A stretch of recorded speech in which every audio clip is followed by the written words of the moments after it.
पवन जी, ये धर्मपाल जी के राइटिंग में, गांधी जी के राइटिंग में रविंद्र शर्मा जी भी बात करते थे, साधारण की बात करते थे काफी। तो आ, इनका क्या, ये जब साधारण भारतीय के बारे में बात करते थे, वो उनका क्या मतलब था, ये मुझे लगता है कि ज्यादा क्लियर नहीं होता। मतलब एक मोटे मोटे लेवल पे तो क्लियर रहता है, लेकिन what exactly they meant, I think Yeah. We can go a little deeper into that. Let's have a conversation about that. I think it will be good. मेरे दिमाग में भी थोड़ा अनक्लियर है। या नो नो आई थिंक तुमने बहुत ही important मुद्दा उठाया है। साधारण जो है, क्या हो गया कि भाषा का लोचा है। साधारण जब बोलते हैं, अरे ये तो साधारण है, दिस इज वेरी ऑर्डिनरी, तो द जो सेंस जाता है वो ये कि it is in somewhat inferior and this is average. हाँ, और दिस इज नथिंग स्पेशल, मतलब स्पेशल बड़ा हो गया और साधारण जो है, मतलब ये सॉर्ट ऑफ डायमेट्रिकली ऑपोजिट हो गया। एक तरफ साधारण, एक तरफ स्पेशल, एंड स्पेशल जो है उसका एक इवैल्यूएशन ज्यादा है, ओवर इवैल्यूएशन हो गया। तो इसलिए हम लोगों को साधारण समझने में मुश्किल होती है। बट जहां तक मैं समझ पाया हूं, धर्मपाल जी ये शब्द बहुत बहुत बहुत यूज करते थे, लिखने में भी, बातचीत में भी। हमारे साधारण, मतलब he used to talk in these terms कि हमारे साधारण लोग, हमारे मीन्स भारत के साधारण लोग।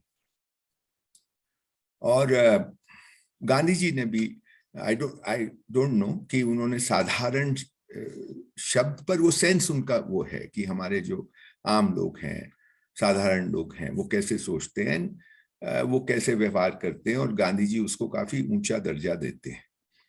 तो मैं अभी ना गांधी जी की बात कर रहा हूँ, ना धर्मपाल जी की बात कर रहा हूँ। मैं तो ये, और इस पे मैंने बहुत ध्यान दिया कि ये साधारण को इतना महत्व क्यों देते हैं। तो मुझे ही जो समझ में आया वो ये कि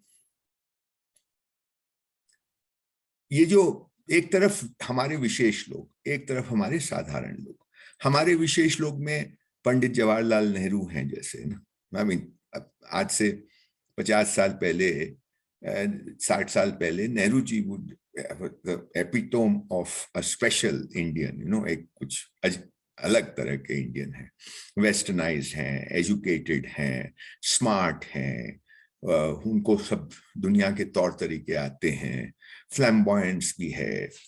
तो वो एपिटोम ऑफ कोई स्पेशल, ऐसा एक रोल मॉडल जैसा। तो ये हम दो बातें एक साथ करनी पड़ेगी, एक तरफ साधारण और दूसरी तरफ ये स्पेशल। तो स्पेशल में मैं सब इन लोगों को डालूंगा जो लोग इस रैट रेस में लगे हुए हैं आज के दिन, जिसमें पढ़ लिख करके रैट रेस में लगना, मतलब अपना काम धंधा छोड़ के नौकरी करने लगे, और नौकरी करते करते आगे बढ़ने की कोशिश। आगे बढ़ने का मतलब मटेरियल सेंस में आगे बढ़ना, कि ज्यादा पैसा हो, ज्यादा अच्छी नौकरी, माने ज्यादा पैसे वाली पावरफुल नौकरी लगे। तो या तो पैसा या पावर, ये दो में से कोई ना कोई एक चीज, कि हमको या तो अधिक पैसा मिले या हमको अधिक पावर मिले, जैसे अफसर लोगों का होता है। ईमानदार अफसर ज्यादा पैसा नहीं मिलता, लेकिन पावर बहुत है। और ये पैसे और पावर जो है वो हमारे समाज में, जो कभी नहीं था पहले, सम्मान से जुड़ गया। कि आपके पास पैसा है तो आपको लगने लगता है कि हमको सम्मान मिल रहा है, और एक तरह का सम्मान मिलता भी है, वो असली नहीं है, वो नकली है, लेकिन चलता है वो। और आपको आपकी धाक रहती है, आप कुछ अलग दिखते हैं औरों से हटके। और अब इसको आप जोड़ के देखिए, ये पूरी जो टेंडेंसी है ये इंडिविजुअलिज्म पे टिकी है। क्योंकि जब तक इंडिविजुअलिज्म वाज नॉट सो, मतलब इसकी इतनी पूछ नहीं थी हमारे हमारे समाज में, तब तक ये सब चीजें भी उतनी नहीं थी।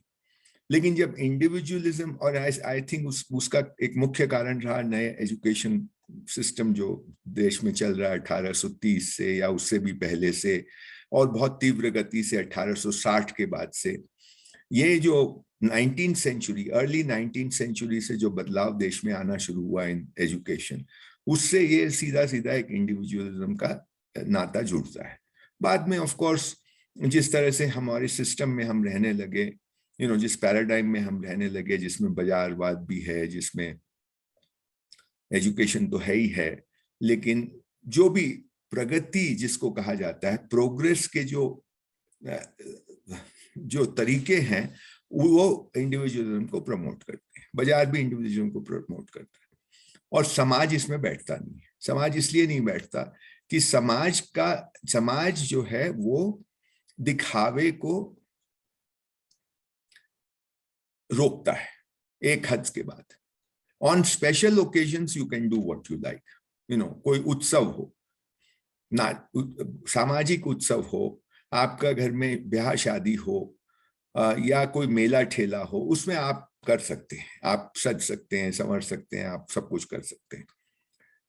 लेकिन आम जिंदगी में दिखावे पे एक बंदिश समाज में होती है, उसको अच्छा नहीं माना जाता, उसकी प्रतिष्ठा नहीं है, उसको रोका माने उसको it's not looked upon as a good thing. तो ये, और समाज जो होता है उसकी दूसरा एक वो है कि उसमें ताकत होती है, क्योंकि वो सेल्फ रिलायंट भी है एक काफी हद तक, even if it's not 100% self reliant, for basic needs के लिए वो काफी हद तक सेल्फ रिलायंट है, in material terms, in economic terms, in emotional terms, support systems, and in terms of medical systems. उसमें इस तरह की व्यवस्थाएं हैं, वैद्य हैं, घरेलू उपचार है, जिसमें काफी हद तक आप अपने स्वास्थ्य की देखभाल वो समाज कर लेता है। तो बहुत तरह से समाज सेल्फ रिलायंट है। ये सेल्फ रिलायंट समाज is always a threat both to the market and to the state, क्योंकि स्टेट को ये चुनौती दे सकता है, कलेक्टिव पावर है इसमें, और बाजार को इसलिए क्योंकि बाजार ये कंजम्पशन को प्रमोट नहीं करता समाज। तो ये दोनों state, modern state and market, modern market, इन दोनों को समाज इज नॉट, उनके लिए अच्छी बात नहीं है। इंडिविजुअलिज्म उनके लिए अच्छा है, क्योंकि इंडिविजुअल व्यक्ति न स्टेट को चुनौती दे सकता है, और इंडिविजुअलिज्म का मतलब ही यह है कि वो कंज्यूम ज्यादा करेगा, क्योंकि वो कंपटीशन के उसमें आ गया, कंपैरिजन के पैराडाइम में आ गया, उसको हर चीज अपना इवैल्यूएशन कंपैरिजन करके ही कर रहा है। तो वैसे भी वो कंजम्पशन ज्यादा होगा, और जब इंडिविजुअलिस्टिक सोसाइटी होती है और समाज टूटता है तो फैमिली भी टूटती है, या टूट करके छोटी फैमिलियां बन जाती है, बड़ी फैमिली से छोटी फैमिलियां बन जाती है, जहां एक फैमिली थी वहां 4 फैमिली बन जाती है। तो नेचुरली वो एक का जब 4 होता है तो कंजम्पशन बढ़ता है, चूल्हे बढ़ते हैं तो कंजम्पशन बढ़ता है, घर बढ़ते हैं तो कंजम्पशन बढ़ता है। तो ये एक सीधा लॉजिक है। तो मैं ये बताने की चेष्टा कर रहा हूं कि इंडिविजुअलिज्म का इन चीजों, ये जो चला है देश में, उसके साथ उसका रिश्ता है। और इंडिविजुअलिज्म में जब आदमी फंस जाता है एक तरह से, तो वो इंडिविजुअलिज्म का मतलब ही है कि मेरी एक अलग पहचान हो, मैं कुछ औरों से अलग दिखूं। अब उसमें अलग दिखने में पैसा, कंजम्पशन तो एक बात है, दूसरी बात है कि मैं ज्ञान से अलग दिखूं, मैं प्रतिष्ठा से अलग दिखूं, मैं पावर से अलग दिखूं। So it is not just in materialistic terms, but also that you want to show that you are different in some way. So sometimes you can show you are different by त्यागी बन के भी वो होता है,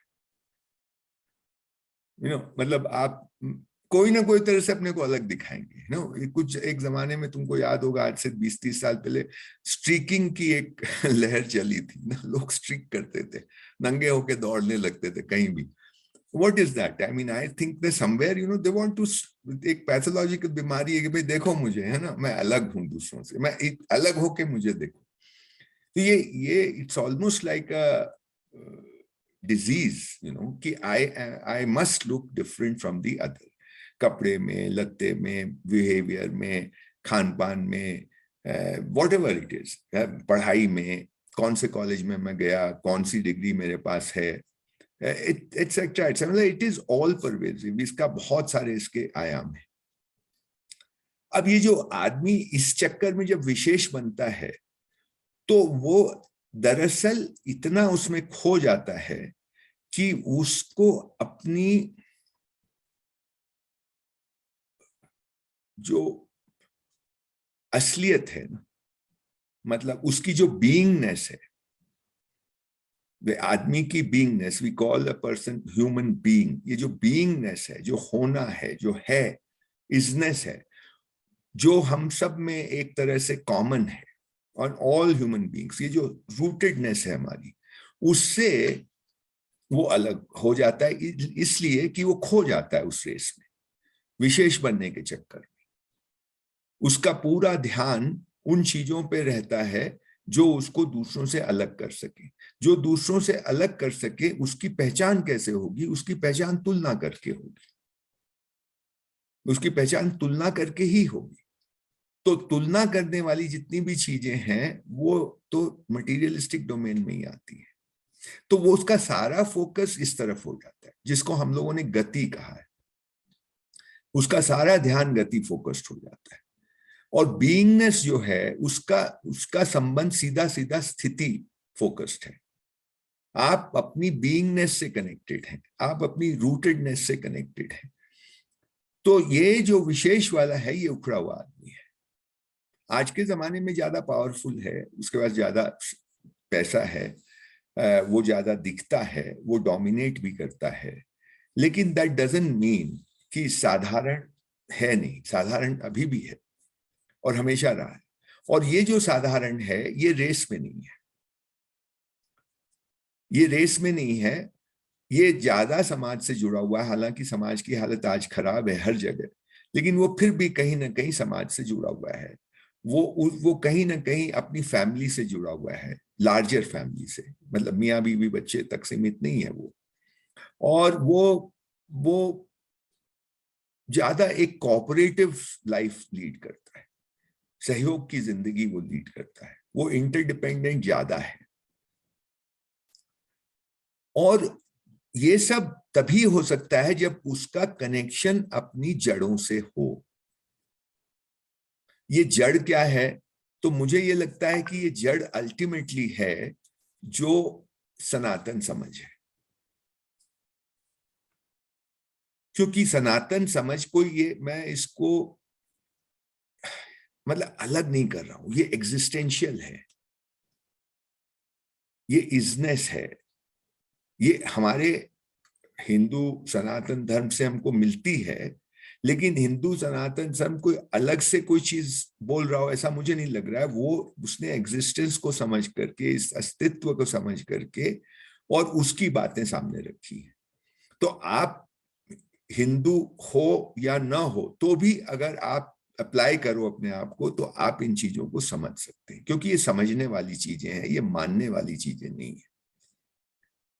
दूसरे धर्मों में बहुत जो जोर है वो मानने पर है, और सनातन में खूबसूरती इसकी ये है कि इसमें मानने पर नहीं है, इसको आप समझ सकते हैं। पर ये जो हमारा साधारण है, इसको बिना समझे ये इन चीजों को मानता है, क्योंकि इसको परंपरा से मिला है, इसको अपने परिवार से मिला है, इसको अपने लीनिएज से मिला है।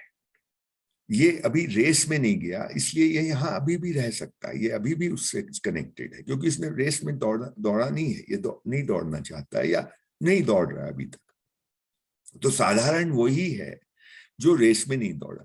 तो आप इसको देखिए थे कि मेरी तो अरुण, मेरी तो यात्रा ही यहीं से शुरू हुई कि जब धर्मपाल जी बार बार ये साधारण की बात करते थे और साधारण को बहुत ऊंचा बोलते थे, और फिर गांधी जी के भी एक दो किस्सों में ये बात हमको समझ में आई। जैसे वो, मैं कई बार बोलता हूँ, वो ट्रैवनकोर जा रहे थे राजा से मिलने के लिए, और रास्ते में उन्होंने गाड़ी रुकवाई और एक किसान के पास गए और पूछे कि तुम्हारा राजा कौन है। और ये साधारण किसान उठ के खड़ा होता है और बोलता, भाई पता नहीं कौन है राजा, पर असली राजा तो वो है। तो इस जवाब से गांधी जी बहुत खुश होते हैं। क्यों खुश होते हैं? कि वो बोलते हैं, देखो ये डीप डाउन ये मानता है कि असली राजा वो है, ये नहीं है जिसका नाम मैं पूछ रहा हूं। तो ये आदमी तो एक तरह से निर्भय है ना, ये इसको डर नहीं लगता है, ये असली उसको मानता है, तो ये उसी के हिसाब से चलेगा। जो इसकी परंपरा है, जो इसकी मान्यता है, उसके हिसाब से ये चलेगा। राजा के डिक्टेट से इसको ज्यादा फर्क नहीं पड़ता। He is governed by that, not by the temporal king. This is how he interprets, and I think it's a right interpretation. तो ये सब चीजें जब मैंने पढ़ी सुनी, तो और एक और बात धर्मपाल जी कई बार कहते थे कि ये देखो, ये जो गांव है तुम्हारे, ये गांव हजारों सालों से हैं, चल रहे हैं उसी मोटा मोटी उसी पद्धति से। इसको गांधी जी भी हिंद स्वराज में कहते हैं कि हजारों सालों से हम उसी झोपड़ी में रहते हैं, वही हल चलाते हैं, वही तौर तरीके हमारे हैं। तो इसका मतलब ये नहीं है कि ये लोग बेवकूफ हैं। इसका मतलब ये है कि धर्मपाल जी के शब्दों में कि भाई देखो, ये इतने दिन से इस तरह सरवाइव कर रहे हैं, इसका मतलब दे नो समथिंग और they are living in the correct manner. क्योंकि आप जिस तरह से जी रहे हैं, ये शहर जैसे आपने बनाए, ये तो नहीं चलेंगे 1000 साल इस तरह से। ये तो नहीं चाहिए, ये तो अनसस्टेनेबल है। वो तो सस्टेनेबल है लाइफस्टाइल, सब कुछ उधर सस्टेनेबल है।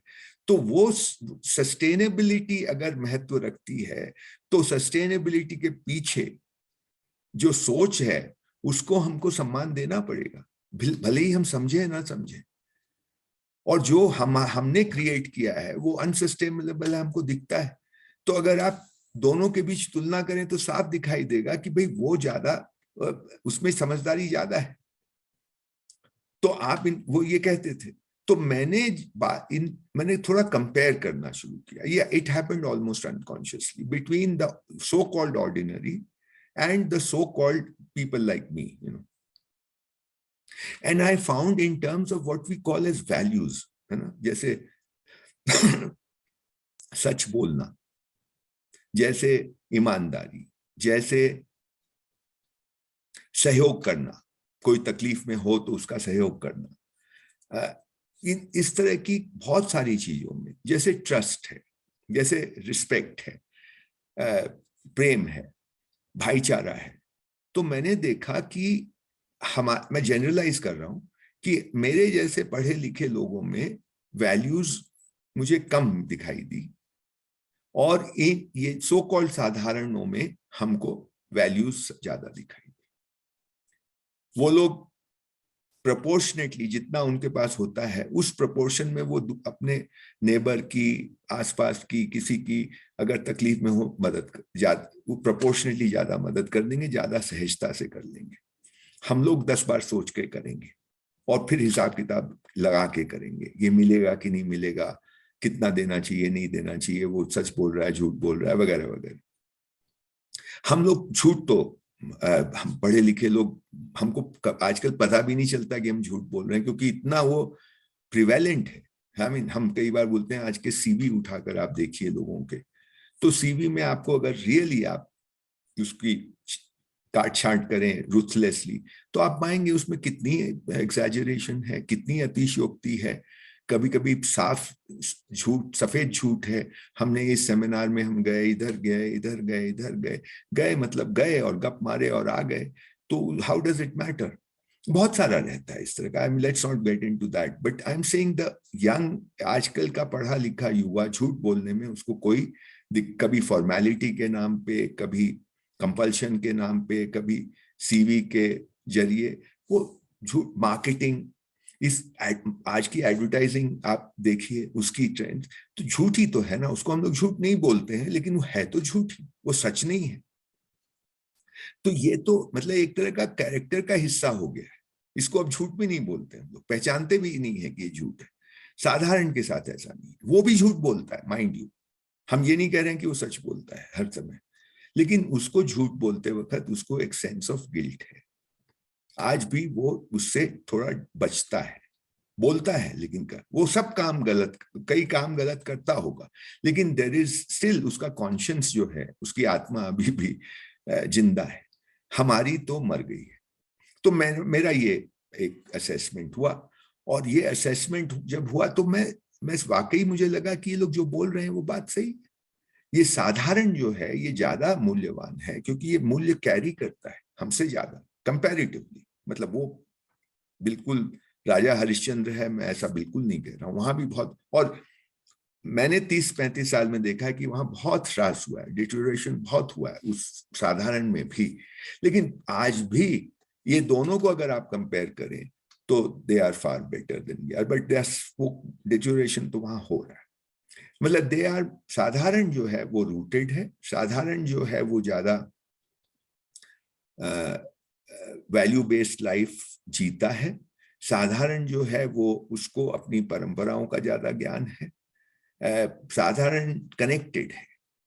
ये हमको this is what I think Dharampal means when he talks of the Sadharan, and he also says that we must learn from this Sadharan, we must learn to listen to this Sadharan.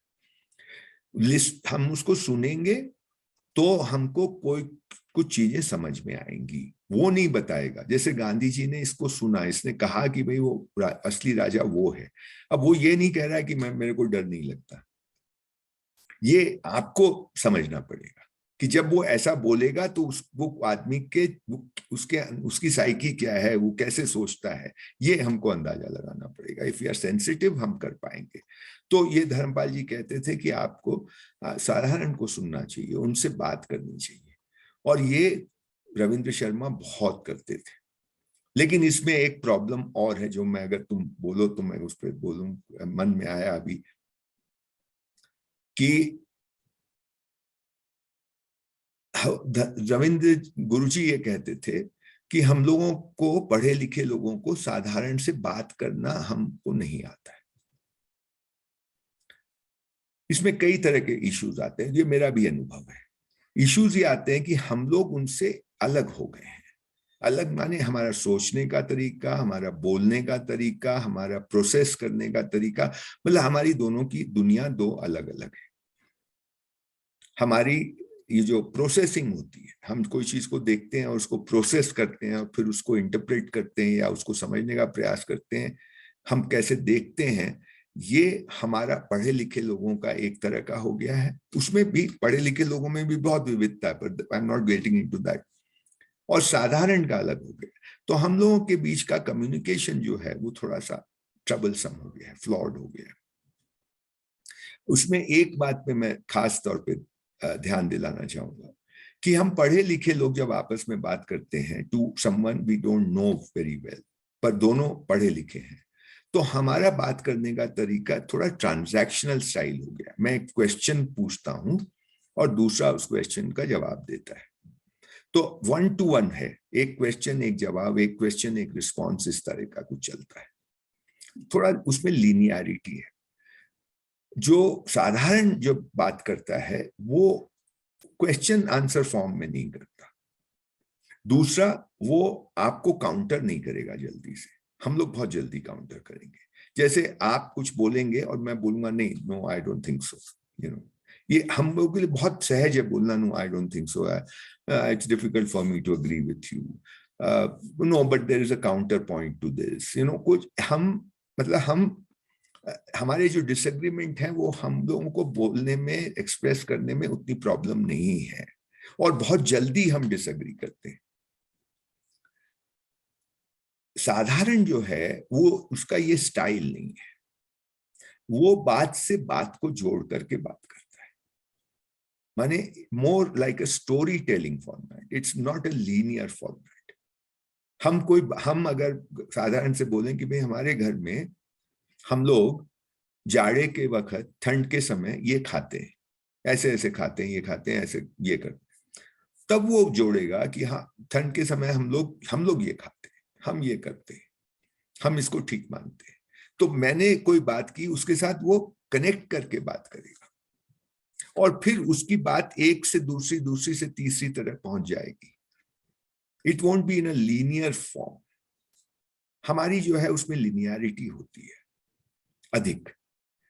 जैसे मुझे कभी कभी लगता है जैसे हमारे पुराणों की भाषा है, या जैसे महाभारत है, रामायण है, आप एक कहानी बोली जा रही है, एक बात की है, लेकिन उस कथा को बोलते बोलते एक और कथा उसमें जुड़ जाती है कि अच्छा ये पिछले जन्म में ऐसे ऐसे हुआ था और इसलिए, तो कथा से एक वो ब्रांच ऑफ करके दूसरी कथा, और फिर हो सकता है वो ब्रांच ऑफ करके कोई और कथा, और फिर जाकर के वो इस बात से फिर जोड़ेंगे। तो इट्स अ वेरी घुमावदार है, सब कुछ एक दूसरे से कनेक्टेड है लेकिन लिनियरिटी नहीं है। And I think this is somewhere कि हमारे जो साधारण लोग हैं वो कुछ इस तरह से बात करते हैं, कथा के रूप में, गप के रूप में। गप को मैं उसको कमतर नहीं बोल रहा हूं, द स्टाइल की मैं बात कर रहा हूं। और ये हम लोग तो हम जब साधारण से बात करते हैं we are not conscious of it, मैं भी नहीं हूं, अब जाकर थोड़ा हुआ। तो हम लोग क्वेश्चन आंसर फॉर्म में बात करते हैं, वो लोग इसके आदी नहीं है, तो their response is not what they would you can get out of it if you were marrowing up with them. आप दूसरी तरह से बात करते तो वो जो बातें बता देते आपको, बता पाते, वो ऐसा नहीं बता पाते। Not that they want to hide it, वो कनेक्शन नहीं बैठता है। बात से बात जुड़ने की जो बात है वो स्टाइल है उनका। तो उसके लिए थोड़ा रिलैक्स एटमॉस्फेयर हो, थोड़ा गप नुमा माहौल बने, और उस तक तो बहुत सारी बातें निकल जाती है। दूसरा क्या है, मैं आपको एक एग्जांपल देता हूं। जैसे हम लोगों ने एक स्टडी की थी कि भाई क्या मैटर ऑफ क्वालिटी नाम है, उसका एक उदाहरण देता हूं। अगर आप, हमारा ये अनुभव रहा कि अगर आप गांव के लोगों से पूछते आज के 30 साल पहले कि भाई क्या आप अपने बच्चे को स्कूल भेजना चाहते हैं, तो मेरा ये अनुभव था कि अधिकतर लोग 90% लोग, पुरुष महिला, बोलते हाँ बच्चे को स्कूल भेजना चाहते हैं।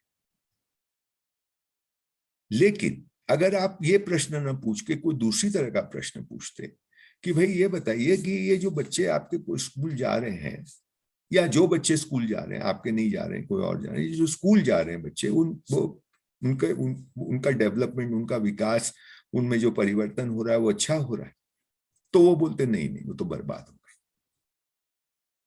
अब देखिए, अगर बर्बाद हो गए तो स्कूल क्यों भेजना चाहते हैं, है ना? और स्कूल, अगर आपने ये प्रश्न पूछ लिया कि क्या आप स्कूल भेजना चाहते हैं, उन्होंने कहा हाँ भेजना चाहते हैं, तो आपका दिमाग सहज रूप से यही चलेगा ना कि हाँ they want to send their children to school, तो then you will draw your inference would be कि there must be something good happening, इसलिए वो भेज रहे हैं। लेकिन आप दूसरी तरह का प्रश्न करें तो उसका जवाब कुछ और ही आता है, तो उससे ये इन्फरेंस निकलता है कि they are not happy sending their children to school. Now they both don't reconcile.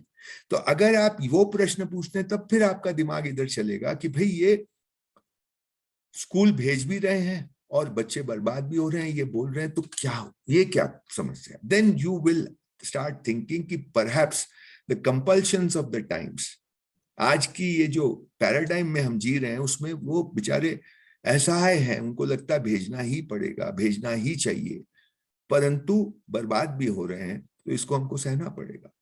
तो then the question will raise on the education system. और अगर आपने ये पूछ लिया कि भेजना चाहते हो, हाँ भेजना चाहते हैं, तो आपका ये निकलेगा कि स्टेट पे दबाव डालो कि और स्कूल खुले जाए। उसमें आएगा कि no let us start questioning our education system. तो बिल्कुल अलग अलग दो बातें हैं। बट मैं ये इस संदर्भ में कह रहा हूं कि हमारा साधारण जो है वो हम लोगों से बहुत अलग है, सोचने में, प्रोसेसिंग में, वैल्यूज में, और उसके बाद बहुत कुछ है जिसको हम लोगों ने, पढ़े लिखे लोगों ने ये मान लिया है कि इनको क्या पता है, इनको क्या मालूम है, इनको क्या मालूम। इनसे तो हमको खाली, जैसे एंथ्रोपोलॉजी वाले लोग जाते हैं खाली to find out what they and ultimately to use it against them. I mean एक assumption है डीप डाउन पढ़े लिखे लोगों में that we are superior, that we have done better than them, but have we done better?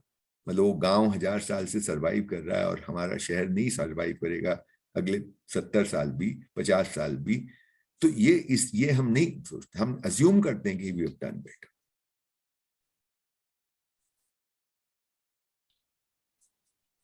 काफी सवाल उठ रहे थे, आप जब बात कर रहे थे मुझे लगा कि आपने सवालों के जवाब भी दे दिए। मेरे मन में जो सवाल उठ रहे थे वो उसके जवाब भी मिल गए। नहीं तो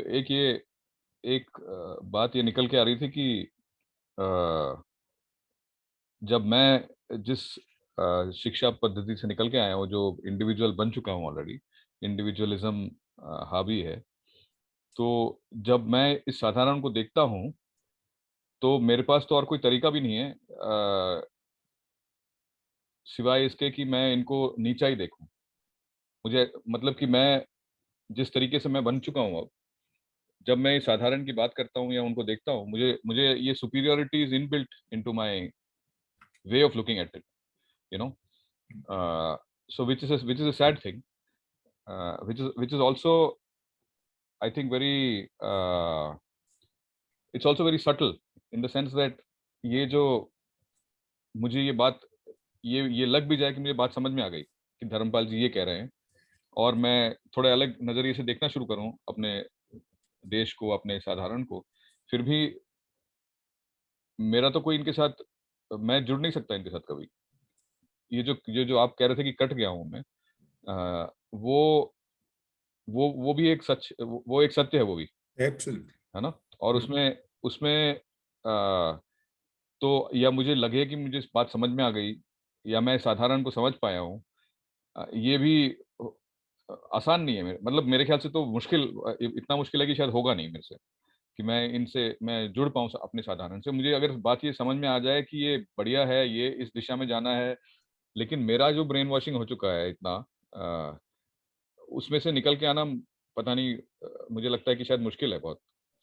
What I'm saying is that there's these two different worlds, almost two different ways of looking at the world, and I am stuck in one. I may be sympathetic to the other, but there is no way that I can assume the other one, even if I realize that that is better, you know. Right. So ये पीड़ा तो रहेगी ना, इसमें से तो नहीं बचने नहीं, का ये कोई तरीका पीड़ा नहीं है. है, लेकिन हाँ. इसमें से एक क्लू निकलता है. देखो, ऐसा ये मैं इससे सहमत हूँ जो तुम कह रहे हो. वो मेरी भी वही अवस्था है. आई मीन जो तुम बोल रहे हो, तुम और मेरे अलग नहीं है, पर इसमें सिंपैथी नहीं चाहिए. See, it's not one particular who साधारण. ये साधारण त्व की हम लोग बात कर रहे हैं, जो अभी तक बात की, ये त्व की, द साधारण की इजनेस की बात कर रहे हैं. It's not one particular person over there. फिर तो वो एवरेज हो जाएगा. हम ये साधारण है, वो उससे नहीं चलेगा. ये जो साधारण का, वो ऐसा भी कह सकते हैं कि वो भारत में रहने वाले जो उसका एसेंस है, और हम इंडिया में रहने वाले, है ना. पर जब ये दिखाई देता है, जो मुझे दिखाई दिया, तो मेरे लिए ये सिंपैथी का सवाल नहीं है, थोड़ा तो पीड़ा का सवाल है कि ये क्या, क्यों हो गया ऐसा, क्या हो गया, ये दो दुनिया क्यों बन गई. उसी दुनिया में ही, उसी दुनिया में रहते हुए, कनेक्शन रहते हुए, रूट के साथ अपना रहते हुए, हम में परिवर्तन होना चाहिए था. वो मॉडर्निटी होती तो वो हमारी मॉडर्निटी होती. वो थोड़ी जड़ थोड़ी ना है, वो कि स्टैटिक थोड़ी ना है. तो परंपरा भी डायनामिक है. बदलाव तो होना ही है. बदलाव किस तरह का हो, यही क्वेश्चन है. तो हम उस रूट से कनेक्ट होते हुए, जिससे साधारण हमारा कनेक्टेड है, उससे कनेक्ट होते हुए जो बदलाव होता, आज जो दुनिया बनती, हमारी दुनिया, अगर उससे कनेक्ट हो बनती तो एक दूसरी तरह की दुनिया बनती. ये अभी जो दुनिया बनी है, वो हम जैसे लोगों ने या हम जैसों को बिगाड़ करके जो दुनिया बनी. तो ये समझ आ सकता है. मैं ये बोल रहा हूं, आप वैसा नहीं बन सकते, पर ये बात समझ सकते हैं. ये समझने में मुश्किल नहीं है, और उस पर बात, ये समझने की कोई फुल स्टॉप नहीं है. दिस इज अ प्रक्रिया. ये आप इस पे ध्यान देते हैं तो आपको बहुत सारी चीजें और जुड़ती चली जाती हैं, और चीजें दिखाई देती रहती हैं. और जब ऐसा होता है तो आप उसके बाद जो करेंगे वो कुछ तो स्वतः होगा. It will happen on its own. There's no point in regretting or feeling bad, और उससे कुछ निकलता नहीं है. लेकिन आप जो है, जैसे मेरे साथ दो चीज, मैं अपनी पर्सनल एक्सपीरियंस से ही बोल सकता हूं. One is that this helped me look at the isness of things, because I found कि whether they are aware of that isness, I mean in the sense हम लोगों का तो रैशनल दिमाग है ना, तो हम तो रैशनली सोचते हैं. उन लोगों को परंपरा में मिला है, उन लोगों को अपनी विरासत में मिला है. मैं अब रैशनैलिटी से उधर पहुंचने की चेष्टा कर रहा हूं, पर क्योंकि ये जान गया कि वो चीज में दम है, तो मैं ये मानता हूं, जो मैंने पहले कहा था, कि ये जो सनातन है, ये इजनेस है, ऐसा मुझे दिखता है. ये जो एग्जिस्टेंशियल ट्रुथ है, वो ही सनातन है. तो इसको मैं देख सकता हूं. अब ये समझ में आता है.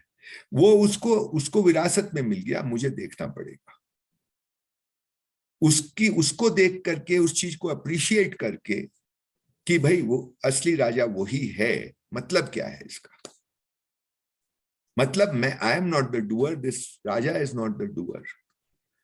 फिर इससे हमको समझ में आया उपादान कारण और निमित्त कारण, ये डिस्टिंक्शन समझ में आया। नाम तो पहले भी सुने थे, पर इस पे ध्यान गया और उपादान की महत्व समझ में आया, और हम लोग सबके सब निमित्त हैं ये समझ में आया।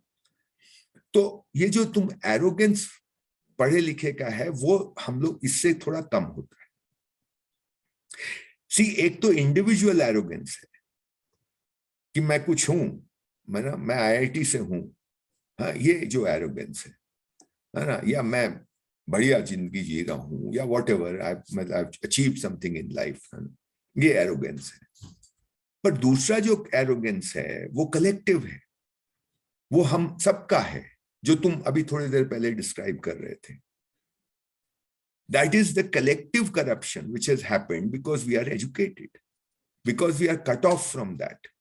और इसकी वजह से ये जो false arrogance हम सब में आ गया है, ये ज्यादा डेंजरस है, क्योंकि ये दिखाई नहीं देता। क्योंकि हम जिस इकोसिस्टम में घूमते हैं, वो अपने ही जैसे लोगों के बीच में घूमते हैं, तो वो नलीफाई हो जाता है, वो दिखाई नहीं देता। जब हम गांव के आदमी के साथ, साधारण के साथ बैठते हैं, तब वो दिखाई देता है in the sense of a certain discomfort between the two of us, me and the ordinary. मतलब दैट सहजता खत्म होती है, उसमें वो दिखाई देता है, वो that collective arrogance. Then we realise how, मतलब हमारी दुनिया अलग है, उनकी दुनिया अलग है। ये जो अलगाव है, जो एलियनेशन है, उसमें वो एरोगेंस का पुट दिखाई देता है, अगर देखना चाहो तो ये एरोगेंस देखना, कोई ये जो कलेक्टिव एरोगेंस है, मतलब मेरा इंडिविजुअल एरोगेंस जो है वो सबको दिखाई देगा, हमारे साथियों को भी दिखाई देगा, मैं भी देखना चाहूंगा, मुझे दिखाई देगा, लेकिन ये कलेक्टिव एरोगेंस नहीं दिखाई देता, इसको देखना पड़ता है। And this is more dangerous, this has come out of the alienation कि we are special, they are not special, हम पढ़ लिख के कुछ हो गए। तो मैं ये जो प्रक्रिया, ये जो प्रोसेस है, उसमें दो बातें होती हैं। एक तो मेरा ध्यान सनातन की तरफ जाता है, इजनेस की तरफ। उस इजनेस में मुझे फिर ये समझ में आता है कि I am not the doer, मेरे द्वारा हो रहा है, बट बस हो ही रहा है। आई मीन ये this is not the be all and and all, this is not the ultimate. So somewhere my arrogance that I am the do. See, this is the biggest arrogance मैं कर रहा हूं, मेरे से हो रहा है। ये कहीं ना कहीं इसमें थोड़ा सा आपका एक ब्रेक लगता है, इस पे और ध्यान देने से और ब्रेक लगेगा। And perhaps this is a cleansing process. दूसरा जो है, it helps you develop faith. We, the educated, the alienated lot, don't have faith. I have come to this conclusion. We may be going to a temple or this or that or whatever, but we don't have that solid faith. हमको science में भी नहीं रह गया है, मैं आपको बताऊं। हमको किसी चीज में नहीं रह गया है, हमको गवर्नेंस सिस्टम में नहीं रह गया है, हमको डेमोक्रेसी में नहीं रह गया है, हमको कोई भी मॉडर्न वैल्यूज में नहीं रह गया है। हम कर रहे हैं, हम उसमें हिस्सा ले रहे हैं, लेकिन फेथ जो होता है, जो अनशेकेबल फेथ है, वो हमारे, we have lost it, the educated, the alienated, that we can do something to restore that. So it is not a question of feeling bad, of feeling guilty or feeling depressed that ऐसा हुआ, ये तो हुआ है, तो ठीक ही है। But then इससे हम, ये दो चीजें हमारी हो सकती हैं, और ये दोनों कनेक्टेड हैं। वन इज दिस डूअरशिप पे ध्यान दिया जा सकता है कि I am not the doer, जो कि वो तो उसी में रह रहे हैं। साधारण जो है वो तो मानता ही नहीं कि मैं डूअर हूं, और उसके पास फेथ है, हमारे पास नहीं है, तो हम उस तरफ जा सकते हैं, क्योंकि जब मैं डूअर नहीं हूं, उपादान कोई और है, तो ये जो उपादान है उस पर ध्यान जाता है। और ये उपादान जो है, ये mostly it lies in the domain of the unknown. it's like something like I know that I don't know. I don't know what it is, but it is. उस पे ध्यान जाता है. And that slowly gives rise to a certain deep faith in you. This, if once you have that faith in you, then you will not be very different from them, because that is where the connection will happen. Of course, he'll wear a dhoti and you will wear a pant. That's all right. But that deep down connection will happen at the root, I think. बढ़िया. Again, when you were talking, I was thinking that is probably the only way of getting this insight or internalizing this insight is to go, in our case, क्योंकि हम एक चीज में फंसे हुए हैं, उस फसावट में से निकलना पहली बात, या जो मतलब अगर हमारा ब्रेन वॉशिंग हुआ है तो उसको समझ पाना या उसमें से बाहर निकलना.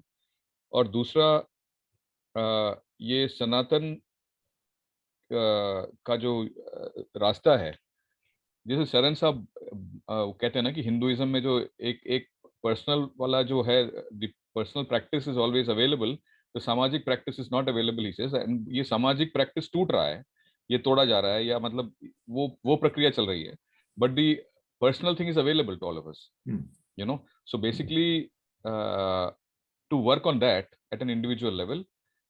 एंड आप जो इसको भ्रम मुक्ति कहते हैं और मोह भंग और भ्रम मुक्ति की बात करते हो आप, तो ये इसी का हिस्सा है ना एक्चुअली. हाँ. अब उसमें से आप निकल के आओ पहले, उसके बाद फिर आप अपने अंदर काम करो, तो हाँ. फिर हो सकता है कि आप इस चीज को समझ पाओ कि साधारण है और साधारण ही श्रेष्ठ है, जिस तरीके से शर्मा जी कहते थे. हाँ, है ना. तो बिल्कुल बिल्कुल. उस दो दिशा में बात बातें बढ़ सकती है. इसमें बहुत बढ़िया. हाँ. नहीं, थैंक्स फॉर रिमाइंडिंग मी. आप सी, एक तो ये जो प्रक्रिया की बात पहले कर ले, फिर साधारण और श्रेष्ठ की बात करेंगे. ये प्रक्रिया जो है ना, ये प्रक्रिया यही है कि आपको एक तरफ दिखाई देता है कि ये साधारण जो है ये मेरे से ज्यादा श्रेष्ठ है. क्योंकि श्रेष्ठता का क्या मतलब होता है? श्रेष्ठता का मतलब है वैल्यूज. ईमानदार ज्यादा है, इसको ज्यादा अच्छी तरह रहना आता है क्योंकि इसका लाइफस्टाइल इज सस्टेनेबल, ये ज्यादा, इसके में अंदर कंपैशन है, ज्यादा सहयोग करने की भावना है, वगैरह वगैरह. तो ये वैल्यू ही तो श्रेष्ठता है. श्रेष्ठ तो यही है ना. अगर इसको आप स्वीकार करते हैं, और इसमें कोई दिक्कत नहीं है स्वीकार करने में, सभी को स्वीकार होगा. व्हाट इज श्रेष्ठ? श्रेष्ठ इज कि आप ज्यादा वैल्यू बेस्ड लाइफ जी रहे हैं, आप ज्यादा अच्छे आदमी हैं. जो ऐसे आदमी अगर सब हो जाए तो बहुत बढ़िया हो जाए ये धरती. तो वो श्रेष्ठता दिखती है. और इसी के बेसिस पे आपको अपनी एलियनेशन की ये जड़ें दिखाई देने लगती हैं कि ये है. और फिर ये सब बातें जुड़ती है, उपादान और निमित्त, और that I am not the doer, and then the faith वाली बात आती है. ये सब उससे जुड़ता चला जाता है.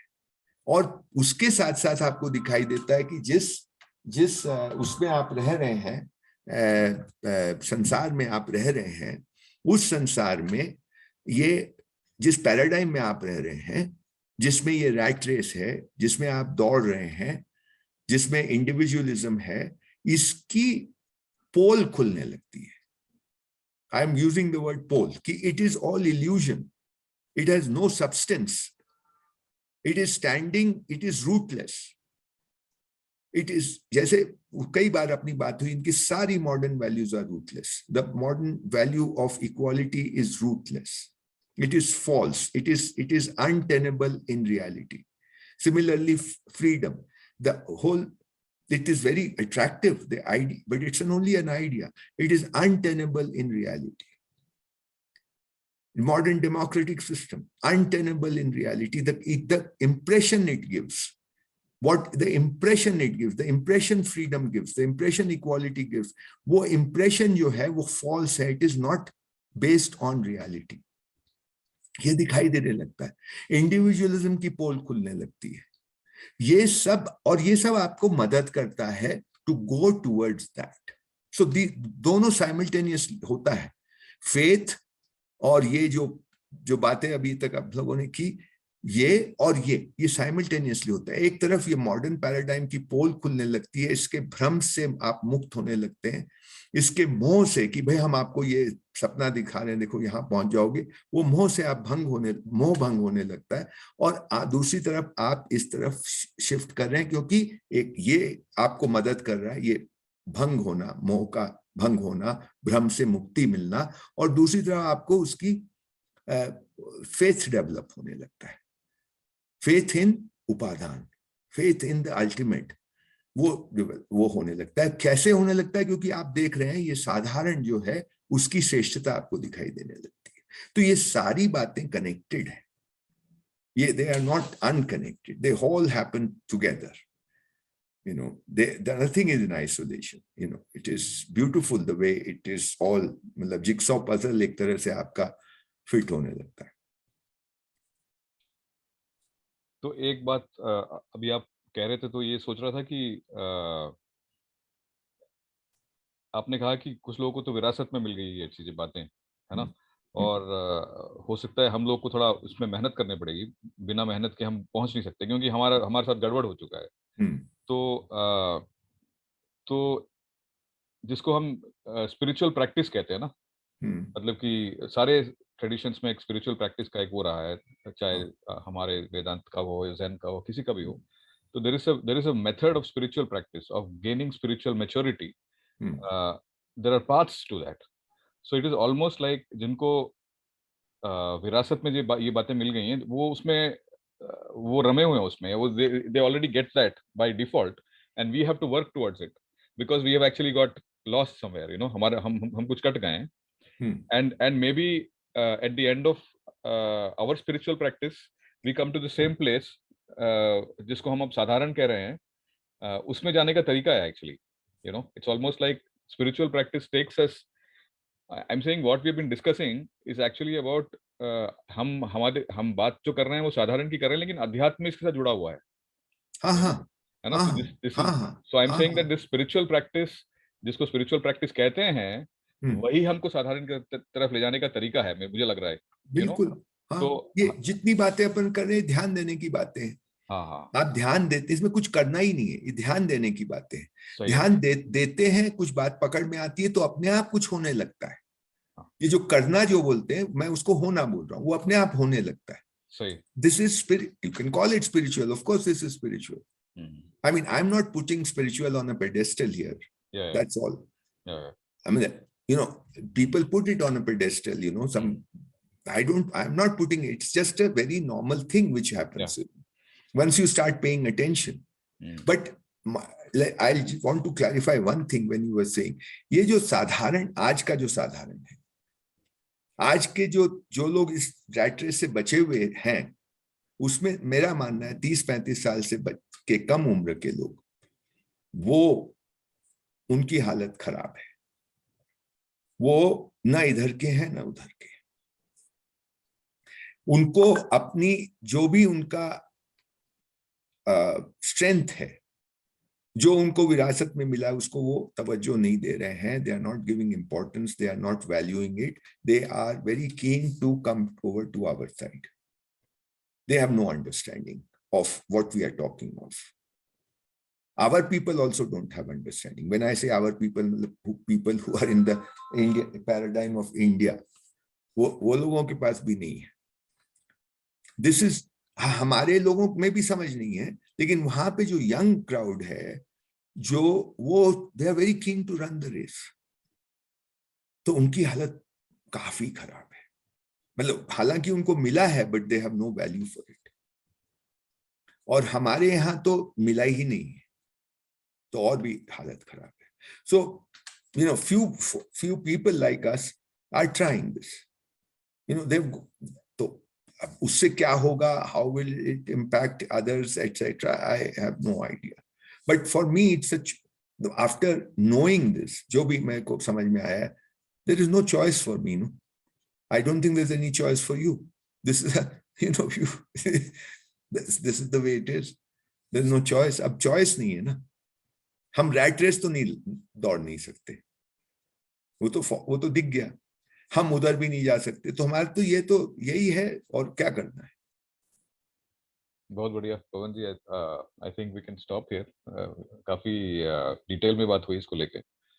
मैं काफी दिन से सोच रहा था, this I thought this was an important topic, although it sounds like something which is very easy to get. मुझे लगा कि बात थोड़ा खोलना जरूरी थी, you know, this is very important, this discussion. Well I hope कि कुछ खुला है। चलिए ठीक बढ़िया। है, नाइस। ओके, या